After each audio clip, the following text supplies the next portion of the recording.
Quelques heures avant l'annonce officielle de sa mise en examen, François Fillon ironise devant la Fédération des chasseurs. Dans cette campagne présidentielle où les balles volent bas, je peux vous confier en souriant qu'il ne me déplaît pas d'être aux côtés de vrais chasseurs. Les chefs d'accusation, détournement de fonds publics et recel d'abus sociaux notamment. Cette mise en examen constitue le tout dernier épisode d'un feuilleton qui a commencé le 25 janvier dernier avec les révélations du Canard enchaîné. Selon l'hebdomadaire, l'épouse de François Fillon a été employée comme assistante parlementaire pendant 8 ans.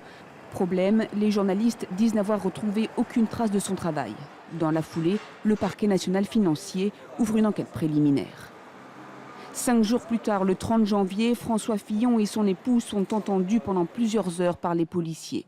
Les perquisitions s'enchaînent à l'Assemblée nationale notamment. Et le Canard enchaîné revoit les chiffres de salaire à la hausse.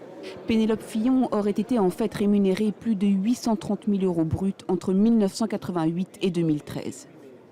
En plus de son épouse, on apprend que François Fillon a aussi employé 2 de ses enfants comme assistants parlementaires au Sénat. Et pas pour des missions ponctuelles comme il l'avait d'abord annoncé.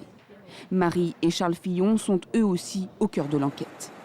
Autre élément qui intrigue les enquêteurs, la collaboration de Pénélope Fillon à la Revue des Deux Mondes, rémunérée 100 000 € bruts. Seule trace connue de son activité, 2 notes de lecture.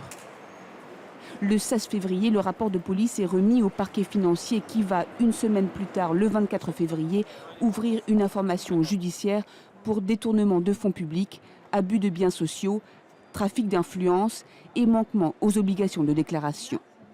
Le 12 et 13 mars, 2 autres dossiers intéressent les juges. Des vêtements offerts à François Fillon pour 48 000 €, dont une partie en liquide. Un cadeau qui fait craindre un possible conflit d'intérêts.